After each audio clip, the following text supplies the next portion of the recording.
Hello and welcome to Anything Goes. Hope everybody's doing all right out there tonight. With me, as always, Jason. Thanks, Jason, for being here. We've Hi, not been Dilly here. Ho. Feels like we've not been here for a while. We haven't, have we? No, we haven't. No. We've No. been a couple of weeks or so it feels like Yeah. But it's good to be back, and we've got a great guest tonight, Bob Van Buren from Van Buren Variety. Anybody who follows Tex's channel, Trinity Paracriptid Research Network thing, will know Bob, I'm sure, from there as well. If you're not already following his channel, which is going to tell us all about variety. What's all that about them? How did it start? Well, actually, I got to give credit to Tex and Jason. They had done their channel, Trinity Paracryptid Research, and where I was the background executive producer. And Right. I really enjoyed what they were doing. They were getting a lot of listeners. It was very interesting. I mean, I have to say, just myself, I learned a lot about cryptids that I didn't know. Bigfoot, the unknown. So it was great, not just listening to them, but being a part of the show. Being able to provide any kind of financial assistance they needed for the channel, get the word out, and so I really enjoyed that. But as Tex can probably tell you very well, I'm kind of a ham, and it was very difficult to keep me in the background. He tried so many times. Nobody puts baby in a corner. Yes. I mean, really. I mean, and I did, confession, I did, quote, interfere with the show a few times. I kind of made my photo bomb a few times. So he wasn't too pleased with that, but that's another story. But I like the Bigfoot concept, and I like the channels where they talk about the paranormal, the unknown. I mean, I'm really in aliens. I'm really interested. So I thought, I'd like to do my own show, kind of I guess a quote spinoff. I thought, well, what would I talk about? But there was, there's a myriad of subjects I can cover. I'm like, well, why should I cover just one subject? I mean, what if I had a channel where every week was a different guest? And I was thinking back to the talk shows, especially here in America, that we have, like Jay Leno or Jimmy Kimmel, and even the daytime shows, like You mean Ellen. back when they were good? Back when they were good, yes. I was going to go back to Johnny Carson, but nobody knows who he is anymore. So fair enough, yeah. So like the daytime shows, I mean, I'm just naming Dr. Phil or Ellen. They don't have a certain topic every day or every night. They have a different guest. It could be someone, it could be an actor, it could be a singer, it could be someone who does a cooking segment. It might be a counseling segment, or it could be a very serious topic, someone who's addicted to something, alcohol or drugs or pornography. So I got to thinking, maybe, and that interested me. I thought, not only would I be interviewing this person, I'm also learning myself. And then plus, every time I do a show, I always do what I call a pre-interview. And if they're going to talk about, for example, the next guest I'm going to have on is a lawyer talking about the difference between divorce and annulments, which I don't know everything there is to know. So I am doing my own research on that. That way I make sure all the topics are covered. And that way, every time I have a subject or a guest on talking about a different subject, I do my own research in advance, talk to the person, make sure we have all the questions covered. And if there's any questions maybe they don't want me to ask, then I write that down. So it's been really good. I've had a great run. I've had, next Tuesday will be my 18th episode. Wow. That's quite a few, isn't it, to have under your belt there? I think the key is to it all is that you enjoy what you're doing. And so all those, you've now got a lovely kind of situation where you can invite absolutely anybody on with any interest that you might have, because you're not set in stone like a lot, the Bigfoot channels or a UFO channel where you kind of have to stick with that thing. You can just spread your wings, literally. And, this time next year, you're going to be like a vault of knowledge and skills. I mean, you could probably turn your hand to anything by that point. So are you kind of reaching out to people with interests that you have, or trying to pick things that you'd never even considered? Actually, it's a little bit of both, Danielle. The best advertisements that I've had is word of mouth, of course. But I've got business cards I hand out, but I'll talk to somebody, about a certain topic. I'll have them on the show. And then after the show, when we always quote backstage, we talk. And I'm like, okay, well, do you know anybody that has a special talent or they can make crafts or a musician? And they'll say, well, yeah, I think I know so-and-so. Or if I go to like events, there are certain fundraisers I've been through. And maybe people are there that's selling their wares. Maybe they've made a craft or they got a real interesting profession. I'll handle my card. Hey, call me. I'd love to have you on my show. Let's talk some more. And that has really worked. In fact, some of the subjects I've covered just top of my head. Of course, Bigfoot, cryptids. Jason and Tex were actually my #1 show. I mean, my #1 episode. They were my premiere. Mm-hmm. And we were the guinea pigs. Yes. Start with the big dogs, and then you've got to live up to them. I've talked to someone who had a career in the Air Force, and he talked about that. Had a guy that made a career in the Army. Had another man that was into real estate as far as the profession, telling us how he got into real estate, the testing that's involved. I've had many people that's written books. One of them was really good, a little bit sad. This man's brother killed himself, and he wrote a book about suicide. And to me, it was a very moving episode because we were telling the audience, whoever watches that, listen, if you're considering that, get help. There's someone out there that will listen to you. So I feel like not only am I doing a show, I'm providing a public service too. So absolutely. Because behind all these skills that people might have, we're just human, aren't we? In that we go through so many things just as humans, with everything else set aside, that isn't maybe talked about very often. It maybe select channels and that, but it's great to be able to touch on those things because there'll be someone in your audience who will be going through something somehow or another, and they'll be able to resonate with that maybe, and you've helped one person. If you have just one person, then that's something well done, because we all go through times, don't we?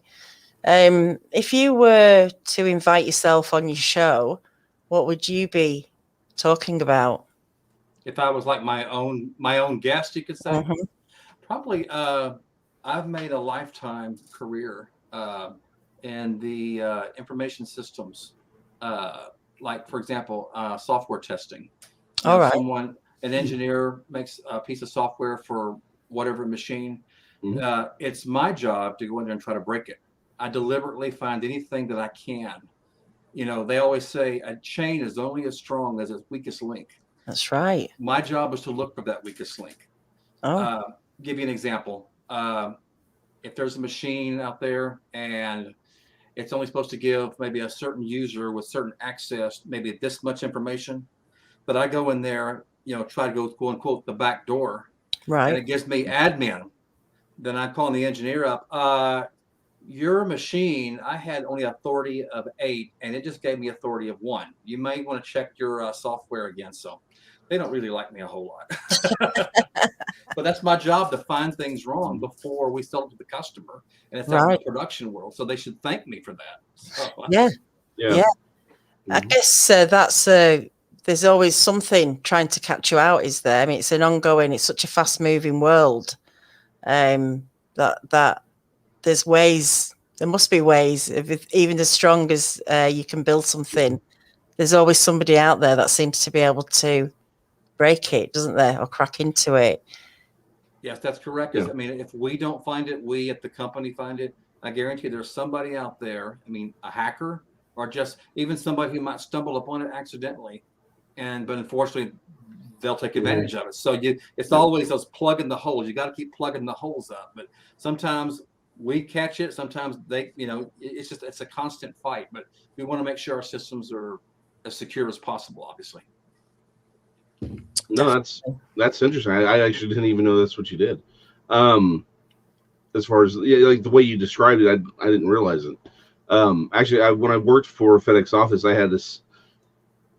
I had several jobs, but they actually pulled me as one of the team members to go and actually check out the next generation of equipment they were looking at buying from multiple people. And that was one of the things they said, y'all are the ones who your managers trust to do it right and to see if you can break these things. Right. They're like, figure out why we don't want these machines. So I understand, and that's one of those things a lot of people, like you said, if you don't find them now, somebody's going to find that exploit. You know, Exactly. they're not just weaknesses, they're exploit, and whether it's deliberate or on purpose or accidentally, like there's going to be an exploit somebody finds completely by accident. In fact, there was one. There was a game my son was playing, and he was talking about how it sort of rocked the sort of this gaming community because there was this exploit. It was a glitch in the system, but no one had seen it for years. Mm-hmm. This game had been out, but apparently, if you had one character and you put him in one spot and he did one specific move, it was in a complete accident. He goes under the stage, moves over to the other side, pops up, and allows you to hit the other person. And so everyone's like, what the heck just happened? Yep. It's a complete glitch. And there's no way anyone found that deliberately, but they found it. And so the first time it was ever really made public was on like some national event. And someone uses this exploit, wins, and everyone's like, well, we don't know who. It's like, should we give him the win because he technically won, but it's technically glitched, and so it shouldn't. But we never said he couldn't do it. And so the company got this big black eye for allowing this exploit to exist. So I mean, that's an interesting job that you've got there because you almost have to know more about it than the engineers, because Absolutely. the engineers are setting it up, but you're like, well, hold on, but because you didn't do XYZ, this exploit now exists. So that's interesting. Well, you're constantly hearing, mostly automobiles. How many times have we heard the news that certain company is having a recall? They found a defect, and can you imagine how expensive that is? They've got to either get all these products back, or they have to fix this problem free of charge to the customers that bought it under warranty or whatever. So we're constantly, you constantly hear in the news, such car maker is recalling a faulty airbag, or so-and-so company, maybe it's a food product, recall this can of food because it's got something that wasn't checked, properly. So, that's part of what they call quality assurance. And that's what you make sure that before that goes out the door, that it's the top quality. So that's why, it's good to test it the way it's supposed to be tested, but you've got to think outside the box. What could go wrong? What could I do to try to break it? What would make it break? And if I do try to break it, will it show that there's an error? But if it doesn't show no error, then that's another issue altogether. So it's an interesting career. Do you just do it for fun? If you find any software, do you just try anyway if you can break into things? I probably shouldn't ask you that. What do you mean, like in my spare time? Yeah. In your spare time, do you try and break into people's software? It's made me more aware since I've gotten in this career. Maybe I'll get like a little handheld video game or electronic, and a part of it, it's the part of me that says, what if I can make it do this? But I have to pull back a little bit. Okay, no, I don't want to break my own stuff, but that is the part of me that says, okay, what could go wrong with this? So, and a few times I've tried it, like a little old handheld game that I've got. And if you mentioned, Jason, that glitch, that they found in that game, I can go back further than that. When Pac-Man first came out, I don't know if they fixed it, but when that game came out, and even in the 90s, it was that way. And I don't know what level it was. I can't remember. But there was a way where the ghosts are chasing you in the Pac-Man game. There was a certain corner you could go in the very top. And it didn't matter how many dots were left or whatever. If Pac-Man went in there, the ghost would go in a little circle around the screen. They wouldn't go any further. You could hide there till doomsday. And it was just like, there's like a little glitch, like the game was in until you moved out of that spot. Now they'd chase you. But if you went back in that spot on that whatever level, they would just do a little circle around the map. Yeah. And so wow, so they didn't catch that. Yeah. Well, there's only so many combinations that you can test of any one thing, which is again, why like that particular exploit existed was you had to be in the one spot doing one thing with one character. Yep. It's like the more things there are, the easier it is to break. The problem is you can only test so many combinations of entries and things. So, but again, like you said, your job is important because how often are we hearing about hackers breaking into things, stealing information, causing problems? I mean, that's just the way it is.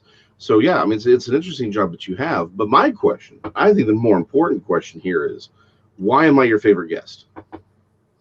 Why am I?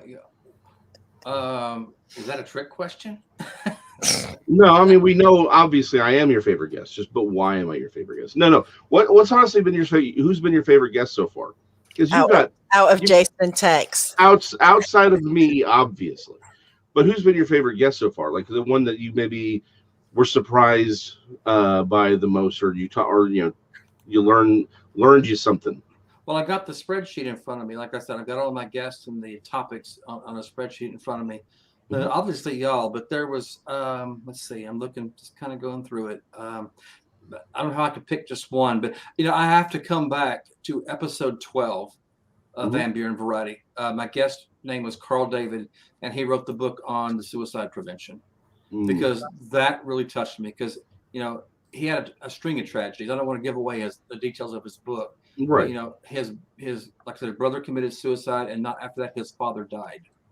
And I think that probably contributed to it because they were really close. And so, that was why, and even towards the end of the show, I rewatched it myself, and it's just, I was pleading with my audience, if you're thinking about that, or someone that's close to that, or mention that, get help. There's someone that'll listen. So that one really, really touched me a lot. It was just, it was a wake-up call. I mean, there's a lot of depressed people out there, and so I'm hoping. The close second, Jason, was you.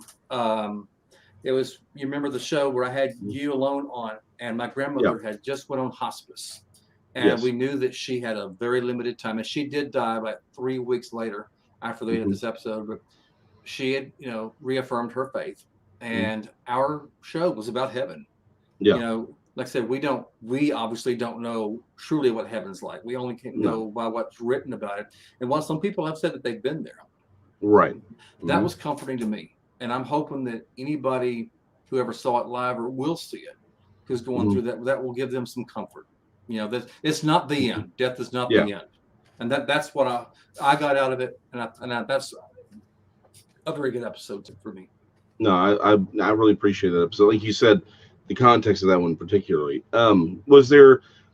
Has there been a guest or maybe something that you learned during, by doing your show that sort of sends out in your head? You're like, wow, I didn't even know that was a thing.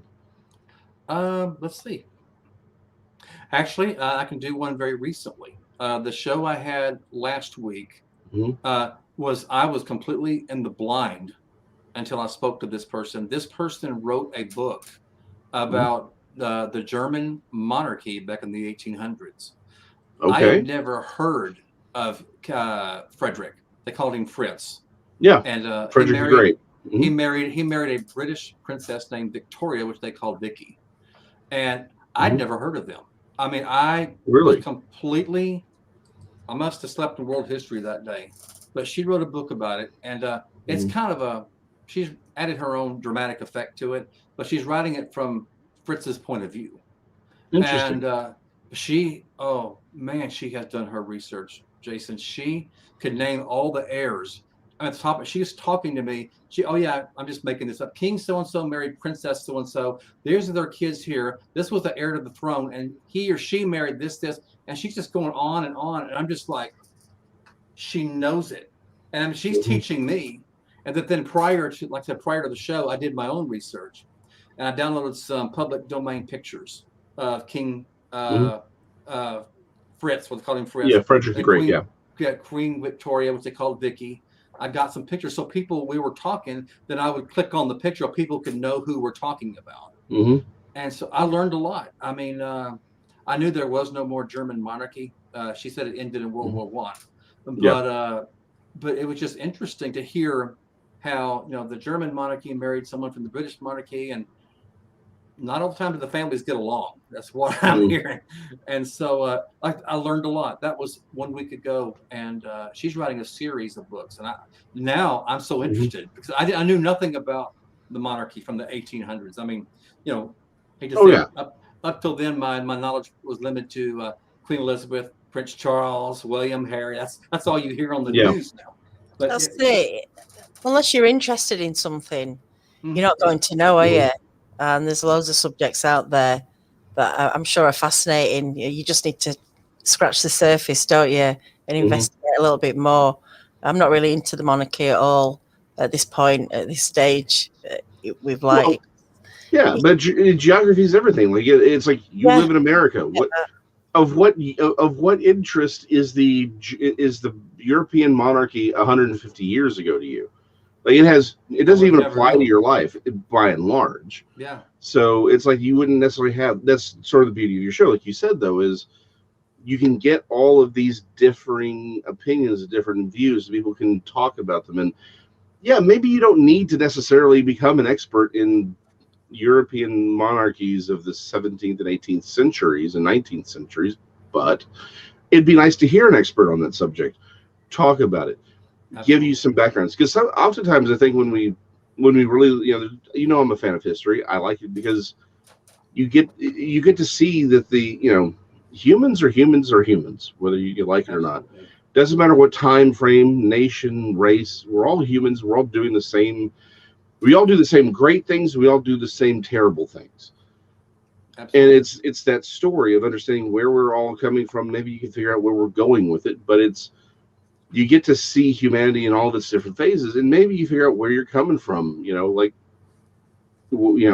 get to see those things that you don't necessarily come across every day. So I get it. I absolutely see why you like that particular subject matter. Like you said, it's sort of out of your usual, fare, and it's like, oh, here's this subject I'm completely.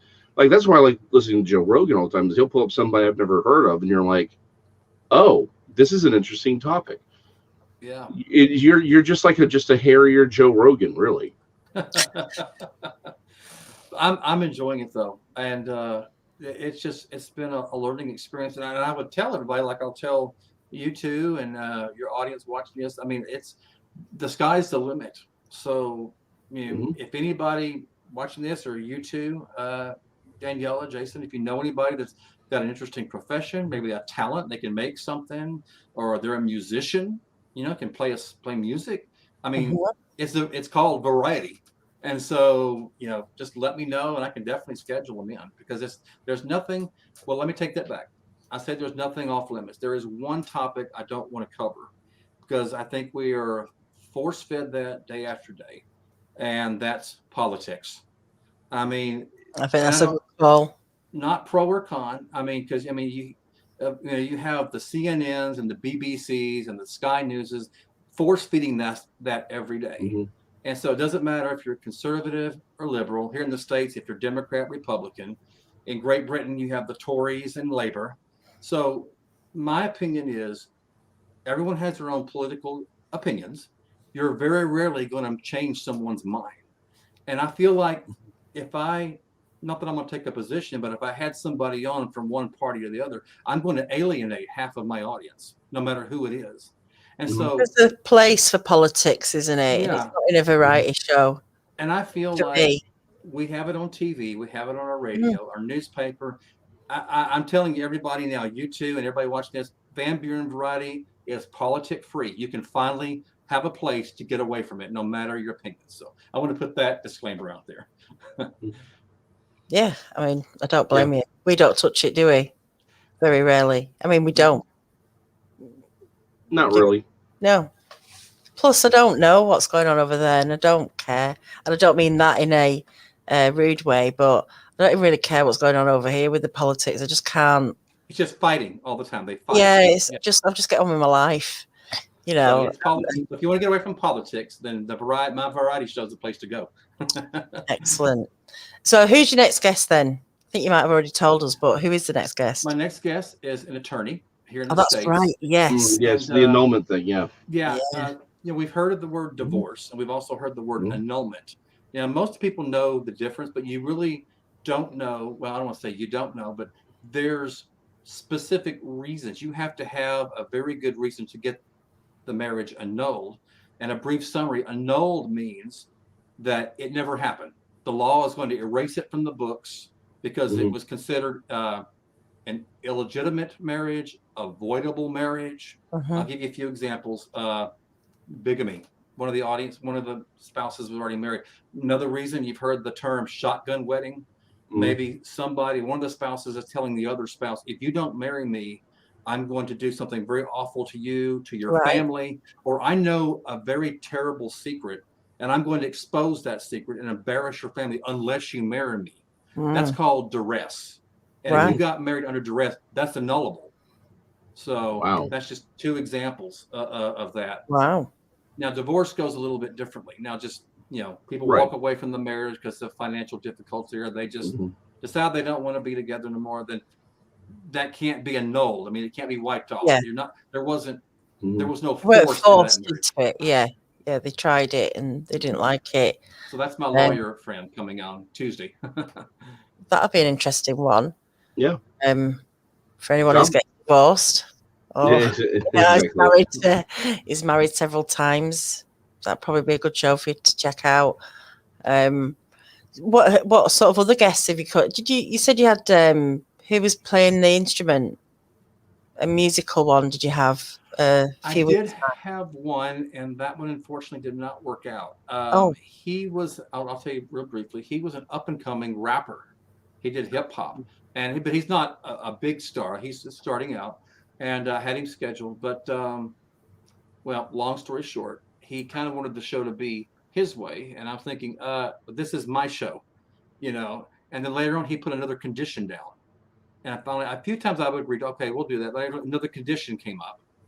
I'm like, okay, no, we can't do that. And then it pretty much got to be where, long story short, I was only going to be interviewing him, and then he was going to send me some pre-recorded files. I'm like, no, if you're going to perform if you're going to have a musical guest, you're supposed to perform live. I mean, you don't watch a talk show at night to watch your favorite artist. I'm like, okay, I'm going to sit here. Then we're going to play a track from my album. I'm just going to sit here and watch you listen to it. Like, no, we're not doing that. So, but I'm still looking for a musician. I've talked to a few people that's in the country music genre. And I've even talked to a guy that haven't got back with me, but he is in a heavy metal band. That ought to be interesting. Oh, right. That'll be interesting one, yeah. That is. Go on, sorry. I've got a couple of music acts coming up, but looking for more. Yeah. The thing is with the live, isn't it? You're kind of on the spot. And if things don't go right, there's nothing you can do, is there? I think it's a good test of strength and character if you can keep carrying on as things start to crumble, or if people don't show up or whatever. I think it's a good. I told you, Jason, about that guy who approached me, wanted to come on the show, but in the end he wanted to host the show, and basically me just to sit and listen, and it's like, no, that's not how we do it here. Nope. I just wanted to do a little bit of a shout out because Joey Hayes is pregnant. Yeah. Not him, but obviously Haley is pregnant, and Joey's only just found out, and he's feeling very, very nervous and excited at the same time. So congratulations to you, Joey. That's great news. And you can be getting married soon, I believe. Maybe not as quickly now. I don't know. It's an exciting thing, isn't it? Baby coming along. So I was just going to mention my little trip to Peel Island, the castle that I went to have a look round. I was just going to, if anyone hasn't seen the video, go and check it out. Anyone who's in here tonight knows with anything goes. We can cover anything. It's not just Bigfoot. So I went to this little island, which is about an hour's drive away from me. You might enjoy it, Bob, as well, if you're into kind of monarchy and stuff like that. It was kind of am now. It's a little island that you can walk around in less than 30 minutes. I had to Oh, take a little wow. ferry to it. There's a 14th century ruin, castle ruin on there. That would have been a lookout for all the shipping stuff coming in from Ireland and from wherever else. But yeah, it's the first time I've kind of put a video together. So everyone, if you're, interested in stuff like that, check it out, because I enjoyed making it, enjoyed going over to the island and having a look at that castle. It's pretty amazing to think so long ago. All the stones to build it were from the beach as well. Sure. Oh, really? Yeah, that's Interesting. pretty mad when you think about the work that went into it. So And there's seals. There's seals all over the place in your video. the seals, right? Should I play just a little bit of it? Play a little bit of it. I think people would appreciate that. I'll just play a little bit of it, and then people also get a little taste of England. Let's do it here. I'm not very quick. It's fine, but yeah, no, I'll admit, like I was fascinated watching, because I don't think of Britain having seals or having these sort of offshore garrison forts. You think of that as more maybe an Italian or even a Greek thing, or more, but it makes perfect sense. You're an island. You're completely surrounded by water. You'd have these things out there. At least I just thought it was a different flavor of Britain. We're so used to what we get of Britain being more, I guess, inland, right? Yeah. The forests, your shires, shires, all that. This place. What's interesting is that a lot of people who know I go and do my sunset walks on Morecambe Bay. I'm in a bay, and this island is on the opposite side, so it's only an hour's drive away. I had no idea just how beautiful this place was, literally on my doorstep. And to think, it has this huge castle on it, which is ruins now. I mean, it's not. You can still walk around it, but part of it's collapsed onto the beach as well. But I'll just play a few minutes of it for you guys. I'd like to see it. Here we go.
Well, I won't Oh, bore you with too much more of it love because it's that. quite a long video, but Mhm. I enjoyed it. I liked yeah, it. well, thank you. We just have such a lot of history here, you know, buildings like that Mhm. in England. If you like history and monarchy, castles go with hand in hand with all that. We've got plenty of them over here. So, Awesome. yeah, if anyone wants to check that out, it's on my, you know, in my links. Daniela, what king or queen resided there? Do you know that? Which monarchy? Probably was it? none. But probably the you know, It was a garrison force. More than Oh, a 40th garrison force. century. Oh, okay. Okay. So it'll have just been used as a lookout, I guess, protecting the seas around there, the stuff that was coming in and out. Okay. Interesting. Yeah, I want to know more about it. I don't know too much about it, but there's obviously, you know, a lot more. And there was a lot more of it as well. There was a moat around it at one point. So it's much bigger than what you see there. Wow. It's just fascinating. And I never knew anything about it for all the amount of time I've looked over that bay. I knew Peel Island was over there, but I had no idea there was a castle. So it's interesting, isn't it? Just delving into Very stuff. good. And I guess with your shows, your variety shows, you're learning so much about things as well, from people and their skills. What would you really like to? Who would you really like to have on? What would be your Like a topic, like a certain topic. topic or a guest? If you could have a guest, Wow. no matter who, or you know, Aside from Daniela. of course, yeah. And then Jason, yeah.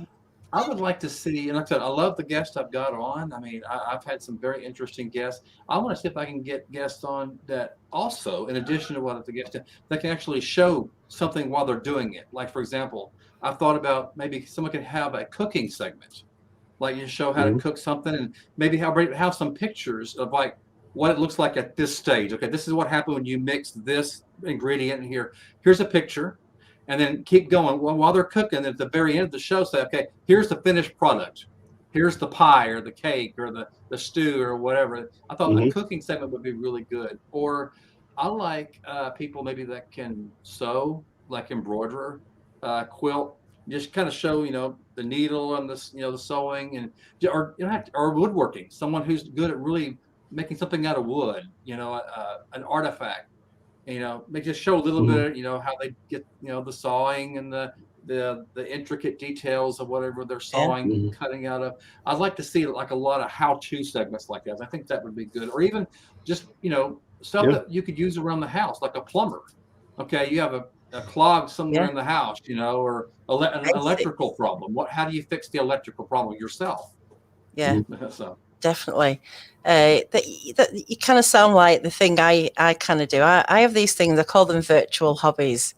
It's where I'm not physically, it doesn't cost me anything, but I can follow someone on YouTube and get as involved in their hobby as much as I want to. And I feel like now I could get me a lathe and I can turn something. Never done it before, but I've watched so much, you know, like you say, and like my favorite, I mean, I do like sewing, but like Missouri Quilting Company, I'll give them a shout out. I've watched them years ago. I love them as they just tell you how to make something, and she does it all and sews it all. And people are fascinated with stuff like that. And you can really have a taste of a craft if you do watch someone doing something for a small amount of time. I mean, I've done all sorts. I've climbed Everest. I've done the lot with my virtual hobbies. I have, Yes. but you can get as involved in that. But it is great to have a snippet of stuff like that. I think that's a great idea. Yeah. I'll definitely watch some of them. I'm just going to put your link in the chat. Just give me 1 second. Okay. Yeah, I have to admit, my virtual hobby is knife making now. All right. Watching Forged in Fire, I love watching people forge weapons, and like I've always been a fan of ancient weapons, pole weapons, swords, knives, axes, but to actually see them made has been. It's me. That's my intro music. I know. Putting your page up. No, but actually see it made. I'm right there with you. It's like there's only so much time that we have in the day to do a thing, but there are hobbies that's like maybe we'd like to have, but I really don't have the time or money to spend setting up a little knife making thing. And to your point, it's like it's a virtual hobby. It's like there's this virtual hobby I have that I've never actually touched in my life, but I find it endlessly fascinating. I know everything about it. I know exactly. The whole lot. I suspect if I were to go on Forged in Fire, I would probably get further than some of these people. Definitely not. I don't think I'd win, but like I wouldn't make the mistakes of like, okay, we're gonna do a canister Damascus. I'm like, I am not putting the whiteout in there, and only people who've watched the show know what I'm talking about. But like, I'll even comment like, why are you putting the whiteout in your canister Damascus? A friend of mine was like, I know it's like in season 7. Why are you still doing this? On Twitter, it's like I'm over here armchairing some guy who's like been some knife maker since Diggity, and I'm like, no, don't do that. It's funny, but I'm right there with you. I like the term the virtual hobby. Yeah. I love it. It's so cheap as well. I mean, because some of these hobbies are so expensive, but it's the cheapest way of. You won't believe some of the things I've done. I mean, I say it like I've got certificates and all sorts, but so I was seal hunting in Norway at one time, and yes, actually never done that. I might look at. No, I don't want to hunt them. I don't want to hunt them. But exotic pets, I've had those. Just too many things to mention. How exotic were these pets? Pretty exotic. And we'll have to do another show about that. We might have to do a show about virtual hobbies. Yeah, I'm all for it. I think it's great. I think it's a great idea. I think some people in the chat have. I've been talking to a guy that we've been emailing for. He is a black belt in karate, and I thought, what an interesting show to have him on there and show him some of the karate moves and kind of some basic self-defense. I thought, well, that would be an interesting show, I think. Yeah, variety show.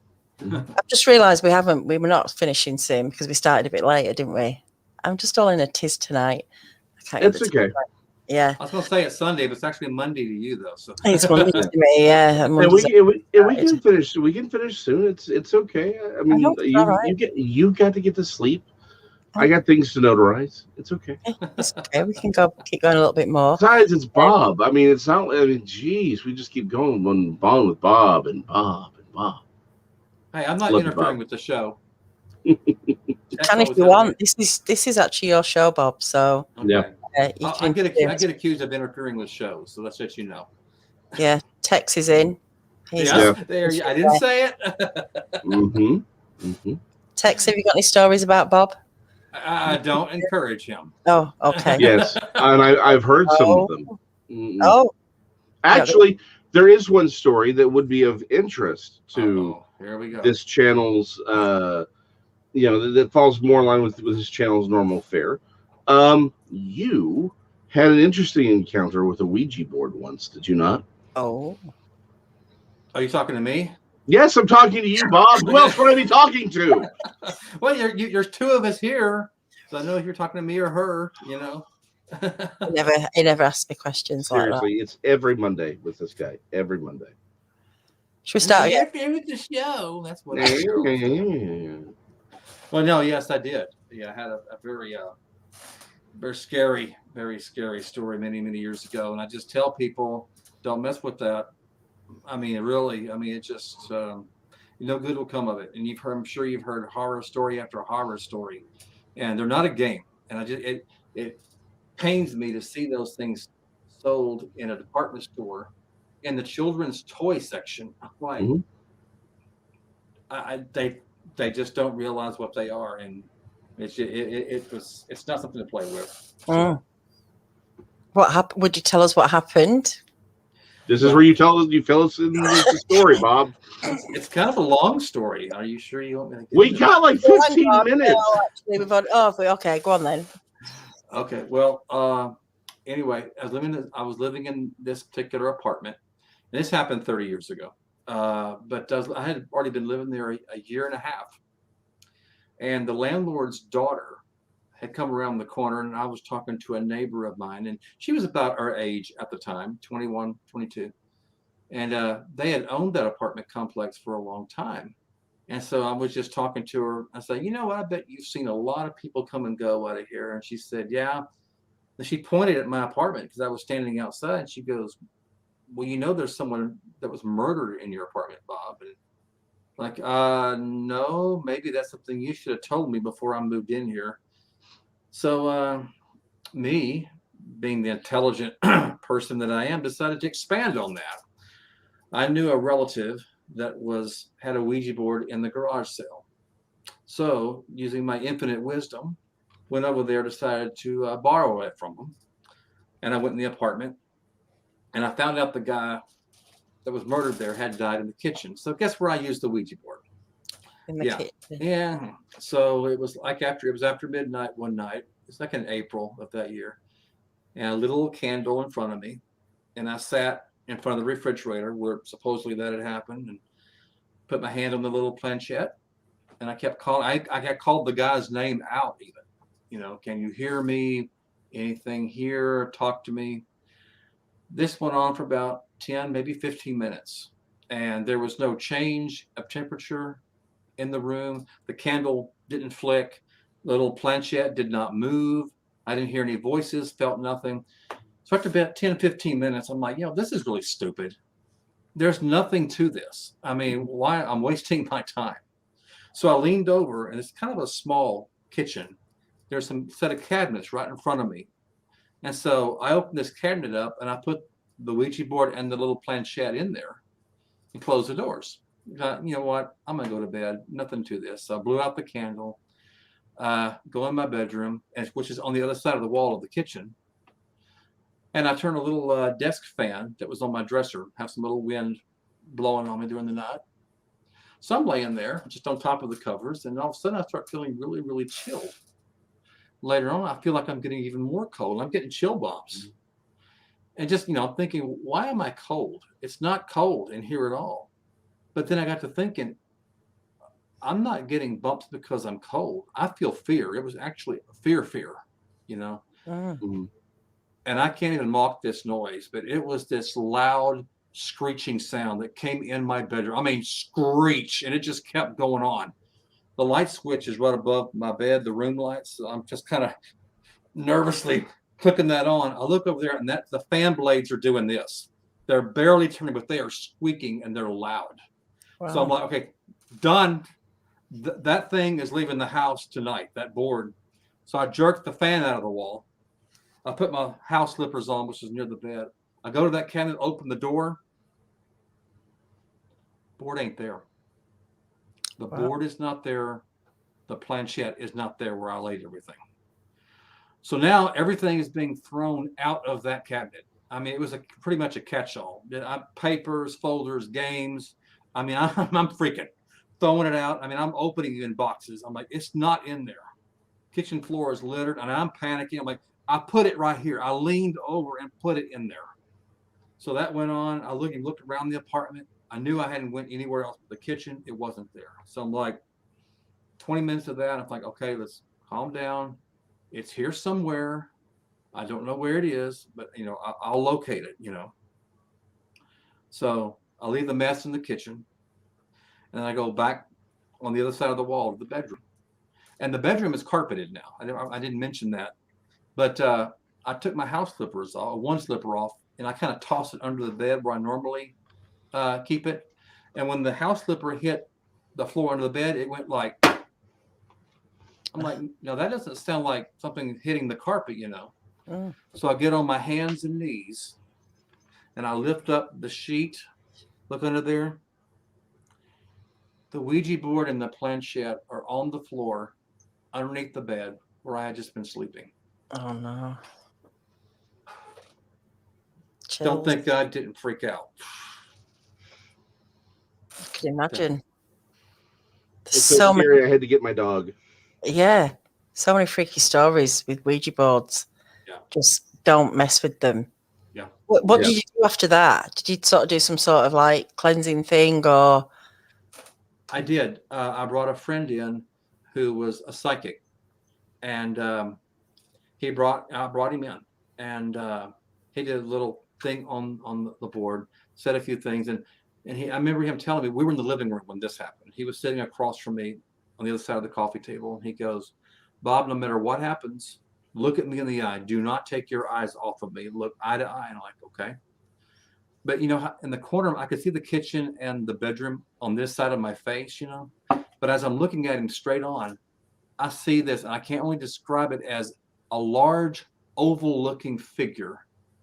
But it was really hairy all over. I couldn't see a face, but it was around like an oval shape, standing in the bedroom of the door of my bedroom. Wow. And I'm looking at this guy, and he sees it too. He goes, "Is that where it happened?" Meaning the bedroom. I said, "Yeah." He goes, "That's where he almost got you." Wow. And let me add something else to that story. He asked me. He said, "Bobby, did you have somebody really close to you die a couple of years ago? Someone that you loved, or someone who was looking out for your best interests?" And I remember this elderly lady that had passed on 2 years before, who got me to church. And she was one of these people that didn't meet a stranger. I mean, she tried to save as many people as she could. So she introduced me to the church and God. I did not grow up in the church. And long story short, he says, well, what I'm feeling is when the Ouija board got under your bed, if it had proverbially or spiritually cracked, it would have come through me and taken me, possessed me, whatever. When the fan went off, he said it was that woman. She knew what was about to happen. That was her way of getting me out of bed and out of that situation. So, wow. Guardian angel looking over you. Can you describe the creature one more time? Because I think I missed this last time you told this story. It was a shape, and it was, I mean, if I had to measure it, you know, from top to bottom, I was at least 6 feet tall, but it was a big oval shape. I mean, it was like at the top, it was like almost like an egg, you know, but it was dark. I couldn't see anything. It was black, but there was fuzz all over it from top to bottom, like hair, but it was just really fuzzy. I couldn't see, like I said, the front, but on the sides, I could just see hair, like it was fuzzy, black and fuzzy and oval shape. And the feeling I got was not good. That's what it looked like from my peripheral vision. I couldn't take my eyes off the psychic, but I could see it this way. But it was large and oval and hairy and not friendly. Okay. That's what I saw. I just wanted to catch that because it's like I had missed that detail last time about it being hairy. And that's something a lot of people have talked about in seances of conjuring creatures that are hairy. It's very common to find in the literature. So I find that it's interesting, given the new direction sort of Tex and I have been taking on Monday's show on our explorations, that, you know, trying to figure out, hey, maybe there's something else going on with some of these stories. And again, you that story just, you're like, well, it's this large, dark, hairy thing. And it's like, well, when it happens in a house, it's a demon, but if it happens outside, it's a Bigfoot. Maybe we need to reevaluate some of our protocols on this stuff. Because I mean, you're sitting here telling me, before you got into any of this stuff, you have this encounter, and that's what it looked like to you before you got into any of this. So yeah, I think it's a great story. And like you said, you got to be 18 to you know, or 21 to buy alcohol, but you can be 8 to summon a demon. What the heck? Yeah. And that's what the psychic said.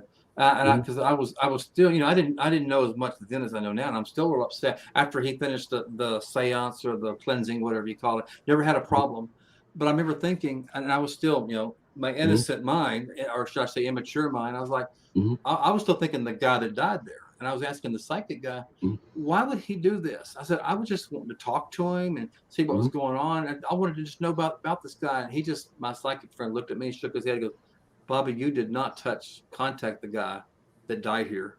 You contacted a demon. And that really gave me chills. So that's when I said, no more. Never touch those again. Yeah.